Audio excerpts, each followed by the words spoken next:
Mário, deixa eu aproveitar aqui a sua presença, só para também abordar só mais um assunto, até para a gente encaminhar o processo final aqui da nossa entrevista.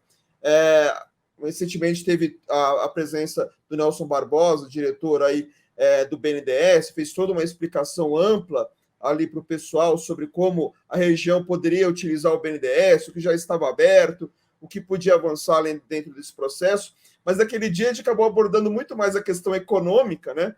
E a gente acabou deixando um pouco de lado a questão das cidades, e ele deixou muito claro que o BNDES também estava disponível para que os municípios, caso queiram, né, possam ali indicar obras e tudo mais para possíveis financiamentos, até ele deu alguns exemplos. O que o Nelson Barbosa falou dessa parte, que envolve mais a gestão dos municípios, já foi tratado, vai ser tratado pelos prefeitos do consórcio. Imagine-se algumas possibilidades de obras em conjunto que podem ser pedido um financiamento aí para o BNDES? Então, olha, nós tivemos na Assembleia, ontem nós fizemos a Assembleia dos Prefeitos, né, que já estava marcada uma vez por mês, a gente vai retomar aquele calendário fixo da segunda terça-feira do mês, mas até em função da vinda dos deputados, a gente tinha alterado para segunda-feira e acabamos mantendo a segunda-feira nesse mês, né? E um dos pontos da pauta foi exatamente os informes sobre a vinda do Nelson Barbosa, do BNDES, aqui ao consórcio, né? Nós demos o informe das linhas de financiamento possíveis, né? Eles estão dando um suporte para modelagem das PPPs, inclusive é importantíssimo, porque muitas vezes a gente não é uma prática muito conhecida, corriqueira, tem uma dificuldade enorme de fazer a modelagem, né, das equações. Então, a gente tem a questão do resíduo, a questão de alguns investimentos de porte maior, que além do investimento, tem, na PPP, você pressupõe a prestação de serviço durante um período, né, que é incorporado a esse financiamento, né. E também o financiamento de equipamentos públicos, né, o que não acontecia no mandato anterior do presidente Lula e da presidente Dilma, né, e o BNDES não estava fazendo esse tipo de aporte, né, para os municípios, pelo que o Nelson, o diretor do BNDES também colocou, como uma taxa de juros mais adequada, né, à capacidade aí dos municípios e incentivar, como ele disse, muitas vezes o gasto, né, dos municípios e do Estado com saúde e educação é um investimento, não é despesa, né? Então, para isso, a gente precisaria realmente ter uma taxa de juro diferenciada, né? Então, até então, as possibilidades de financiamento eram via Caixa Econômica, né, via alguma linha de financiamento aberta pelos ministérios e com o recurso vindo pelo Banco do Brasil ou Caixa Econômica Federal, e o BNDES agora se coloca como um possível parceiro dos municípios, né? Isso é uma novidade. Ele deu o informe de alguns projetos pioneiros aí nessa linha, e nós vamos atrás. Quando a gente deu o informe para os prefeitos, ele já, vamos montar a nossa agenda aí para conversar com o BNDES, né? Eu acho que todos têm muito interesse, né? Cada um com um plano dentro do seu planejamento estratégico de governo, né? Seja equipamento da saúde de maior porte, seja equipamento educacional, né? Então, ou seja, inclusive, algum tipo de serviço. Hoje, a questão do resíduo, por exemplo, dos resíduos sólidos, tem sido muito pensado, né, nessa modelagem, né, de parceria privada. Então, nós vamos estar conversando aí, dando todo o apoio, o subsídio, para que os prefeitos tenham essas informações o quanto antes, né? O timing dos governos para fazer grandes projetos, né? Quer dizer, a gente está da metade para o final dos governos, mas se você estrutura algum financiamento e tal, que mesmo que você não consiga entregar até o final do governo, mas que você possa já estar com um cronograma bem avançado, né, até o final do governo, acho que é importantíssimo, que você vai trazer benefício para a cidade, para a população. de cada município, né? Eu acho que é fundamental isso, iniciar essa parceria, né?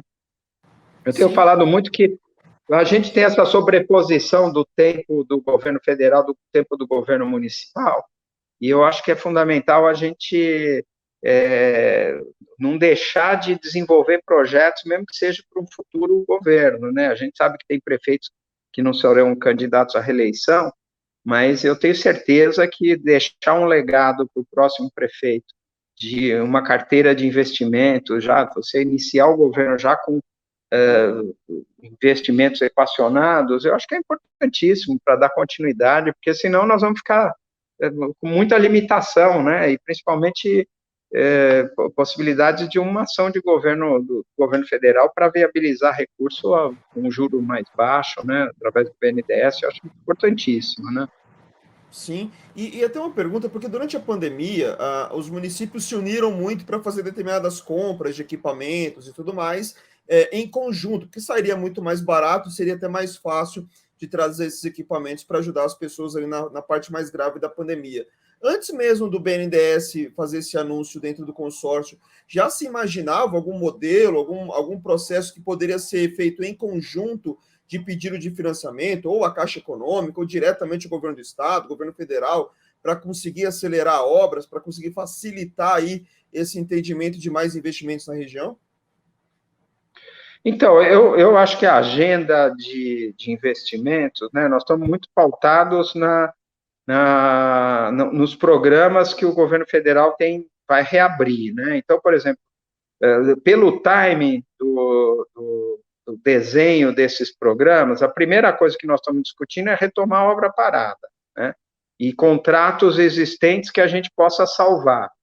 Em segundo, os programas que estão sendo desenhados, como a gente pode intervir para dialogar com os problemas que nós temos. Então, por exemplo, Minha Casa Minha Vida. Está claro que a intervenção em assentamentos precários, né, vamos falar da área de habitação, fazer um parênteses aí, urbanização de favelas, essa coisa toda. Você sabe que para fazer intervenção em determinadas áreas, você tem que remover famílias para poder desadensar aquele núcleo, para poder fazer a infraestrutura, por exemplo, de um córrego que tem no meio daquela área e tal. E o que nós tínhamos até o PAC 2, né, era essa produção, que a gente chama de provisão habitacional, né, a produção de unidade para atender essas famílias removidas era feito pelo Minha Casa Minha Vida, né? O PAC fazia as obras de infraestrutura e urbanização e o Minha Casa Minha Vida fazia a provisão. Nos parece, pelo diálogo que nós estamos fazendo, que essa dinâmica vai continuar. Então, nós estamos num momento de discutir, o deputado Marangoni hoje é o relator do programa Minha Casa Minha Vida. Então, nós estamos discutindo e vamos levar contribuições para o Marangoni para viabilizar esses empreendimentos com essa visão de que eles vão ser a provisão tanto para as famílias que estão com dificuldade de pagar o aluguel, né, que a gente chama ônus excessivo de aluguel, quanto para as famílias removidas de área de risco e de programa de urbanização. Inclusive, a gente levou um pleito, né? Hoje nós temos várias famílias em auxílio aluguel, em bolsa aluguel, né? Depende do município, tem um nome o programa, mas nós temos perto de 3 mil famílias que estão nessa situação, que a gente quer resolver no programa Minha Casa Minha Vida. Então, o programa Minha Casa Minha Vida pressupõe que o município tenha área para isso. Então, a gente está estudando como que é o melhor desenho, qual a contribuição que a gente pode dar para o programa ser bem estruturado, né? E, ao mesmo tempo, pensando e brigando para que tenha novos programas e projetos para a gente poder, até o final do ano, já estar com os nossos projetos prontos para pedir recurso para determinados investimentos nas áreas, né? Então, a moradia é uma questão que envolve que envolve a região, é uma demanda do município, mas acaba envolvendo toda a região, não dá para pensar separado. A questão da mobilidade é a mesma coisa, áreas de risco, né?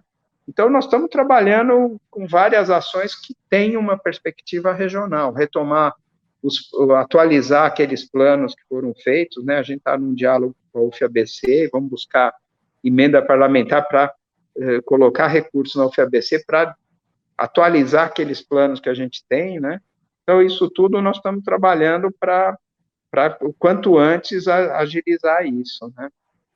Sim, lembrando que o prefeito de Diadema, José de Felipe Júnior, fez parte da equipe de transição na parte de cidades, e eu lembro que conversei com ele logo depois da participação dele na equipe de transição, ele levou já para o governo que precisava voltar a ter investimento em habitação, porque estava tudo parado, nada tinha avançado, e depois conversando com os demais prefeitos, todos foram unânimes ao dizer que a habitação era uma das prioridades quando eles olhavam para o governo federal, que precisava voltar a ter esse tipo de investimento, não só para retomar as obras paradas, mas realmente para tentar atender outras pessoas, né, que hoje estão nesse Bolsa Aluguel, ou mesmo que estão morando nas áreas de risco, né? Depois do que aconteceu no litoral norte de São Paulo, isso acabou ficando até mais evidente dentro dessa discussão, então já é algo de algum tempo, e agora está o Marangoni para tentar resolver isso dentro dessa MP e tentar tirar um coelho dessa cartola para voltar nesse tema.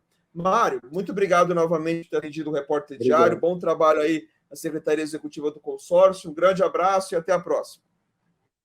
Obrigado, viu? Um grande abraço, viu?